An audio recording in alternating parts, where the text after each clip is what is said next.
देखिए, पिछली वीडियो में हम लोगों ने ईंधन सेल के बारे में समझ लिया था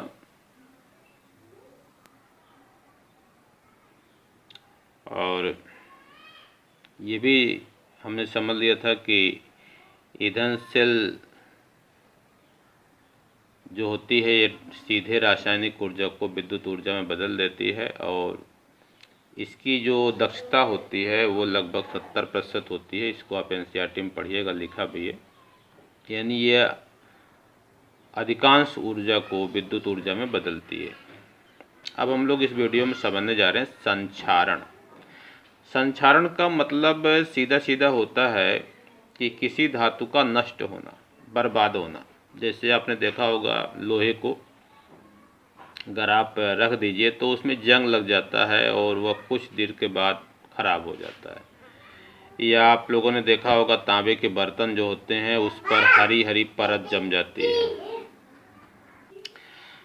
हाँ, तो देखिए, संक्षारण के बारे में आपको समझा रहा था कि संक्षारण क्या होता है। जैसे लोहे पे जंग लग जाती है। पहले मैं एक लाइन में आपको समझा दूं कि संक्षारण क्या होता है। धातु का नष्ट होना, किसी भी धातु का बर्बाद हो जाना संक्षारण कहलाता है, मतलब वो खराब हो जाती है।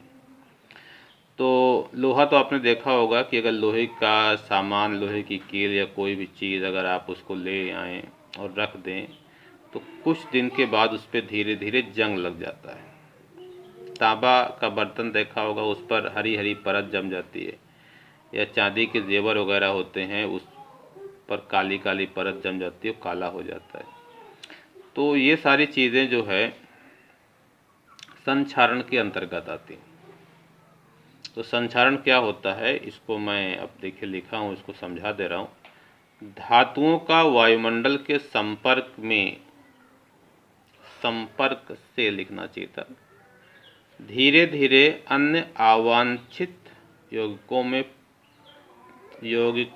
में परिवर्तन के कारण क्षय होना संक्षारण कहलाता है।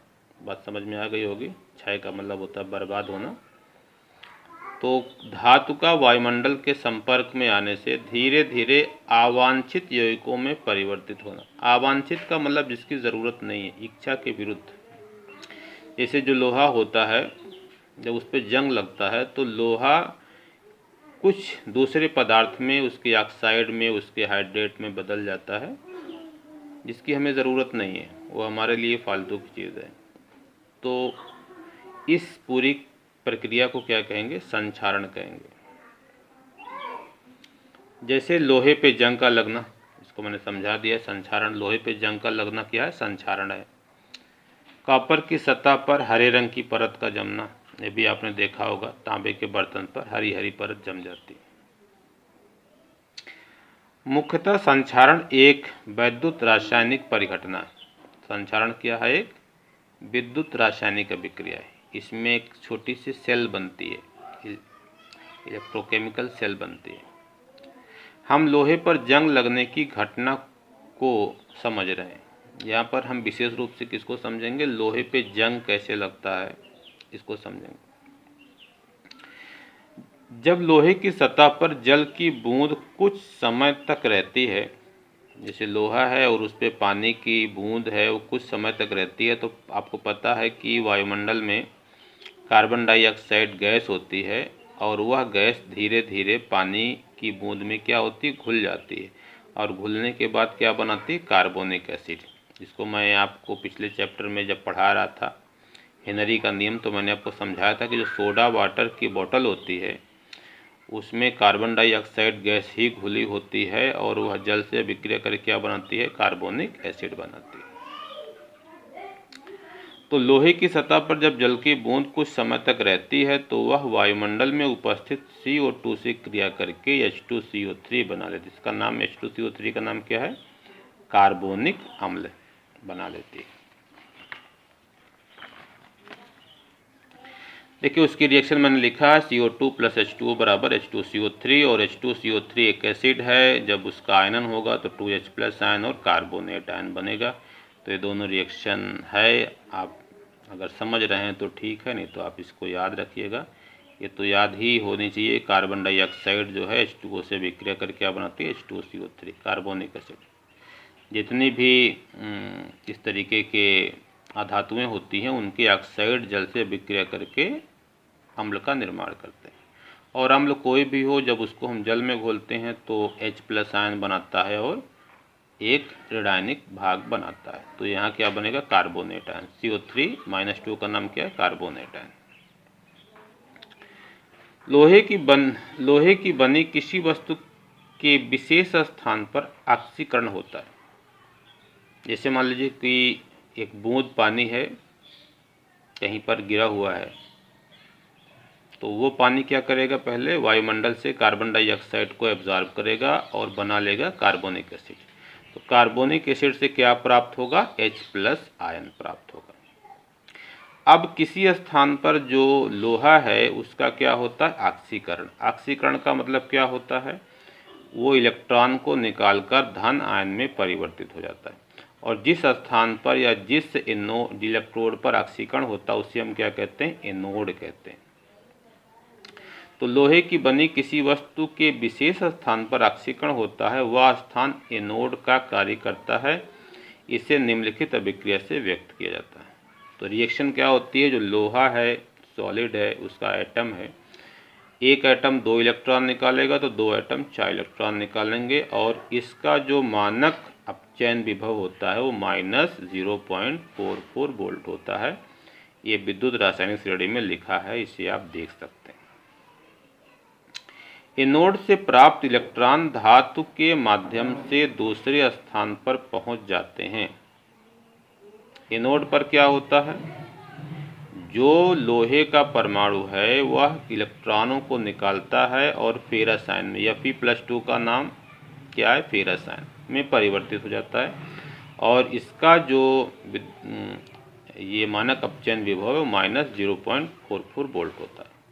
तो जब इलेक्ट्रॉन निकलते हैं तो वह इलेक्ट्रॉन क्या करते हैं, लोहा आपको पता है कि विद्युत का सुचालक है, तो उसी लोहे की धातु को वो क्या करते हैं, माध्यम बनाते हैं और दूसरे स्थान पर पहुंच जाते हैं।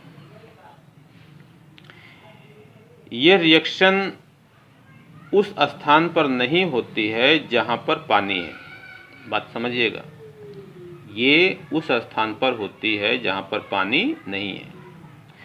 जहां पर पानी नहीं है वहां के लोहे के परमाणु होते हैं, वो पहले क्या करते हैं, इलेक्ट्रॉन को त्याग के फिर रसायन में कन्वर्ट होते हैं और वह इलेक्ट्रॉन उस जगह पर जाते हैं जहां पर क्या होता है, जल की बूंद होती है।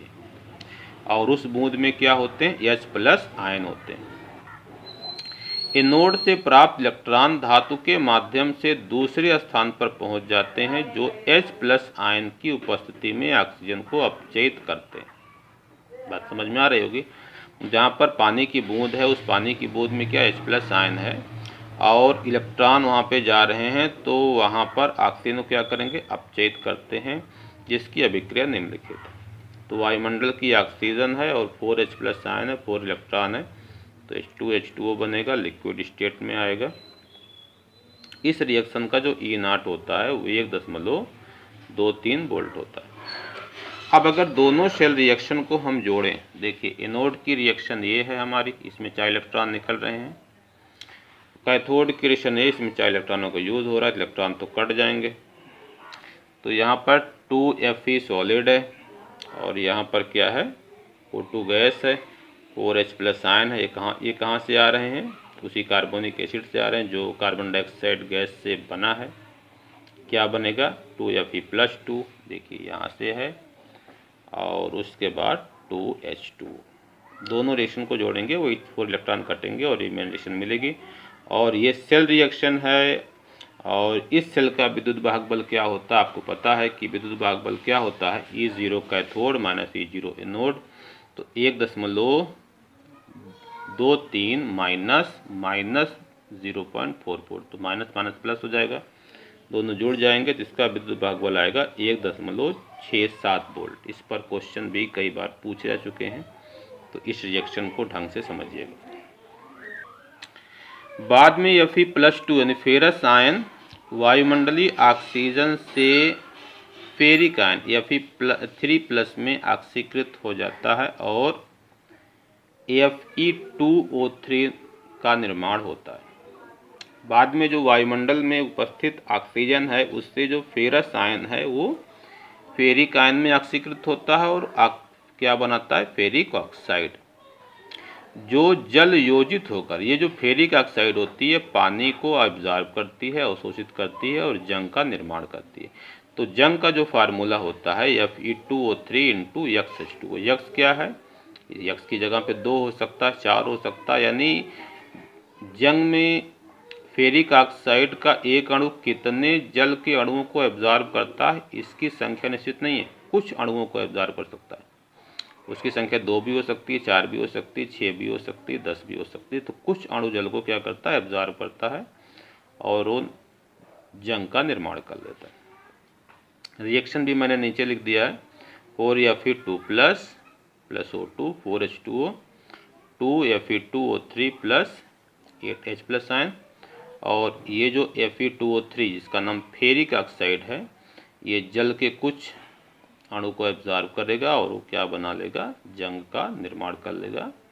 और ये जो H प्लस आयन बने हैं वो फिर से जंग को बनाने की जो अभिक्रिया है उसमें भाग लेंगे। तो इस तरीके से आपने इस चैप्टर को ढंग से समझ लिया है। अब इसमें कुछ क्वेश्चन है उसको भी मैं आपको समझा दे रहा हूँ। देखिए कुछ क्वेश्चन बाकी हैं, जैसे चार्जिंग के दौरान प्रयुक्त पदार्थ का विशेष उल्लेख करते हुए लेड संचायक सेल, लेड संचायक सेल माने सीसा संचायक सेल की जब हम चार्जिंग करते हैं तो क्या विक्रिया होती है, ये मैंने आपको सीसा संचायक सेल में डिटेल से समझाया है। वहाँ से आप इसको लिखिएगा कि जब हम चार्ज करते हैं, डिस्चार्ज करते हैं तो क्या रिएक्शन होती है। दूसरा है हाइड्रोजन को छोड़कर ईंधन सेल में प्रयुक्त किए जा सकने वाले अन्य पदार्थ को लिखिए। तो हाइड्रोजन के स्थान पर ईंधन सेल में मेथेन, एथेन, प्रोपेन या एथेनॉल का प्रयोग किया जा सकता है। किसका, मेथेन, एथेन, प्रोपेन या एथेनॉल का प्रयोग हाइड्रोजन के स्थान पर ईंधन सेल में किया जा सकता है। अगला देखिए, समझाइए कि कैसे लोहे पर जंग लगने का कारण विद्युत रासायनिक सेल बनना माना जाता है। तो अभी मैंने समझाया है कि लोहे पे जो जंग का लगना है वो एक विद्युत रासायनिक अभिक्रिया, उसमें एक छोटी सी सेल का निर्माण होता है। तो इस तरीके से ये चैप्टर अब पूरी तरीके से समाप्त हो चुका है। अगली वीडियो से हम लोग जो है अभ्यास के क्वेश्चनों को करेंगे।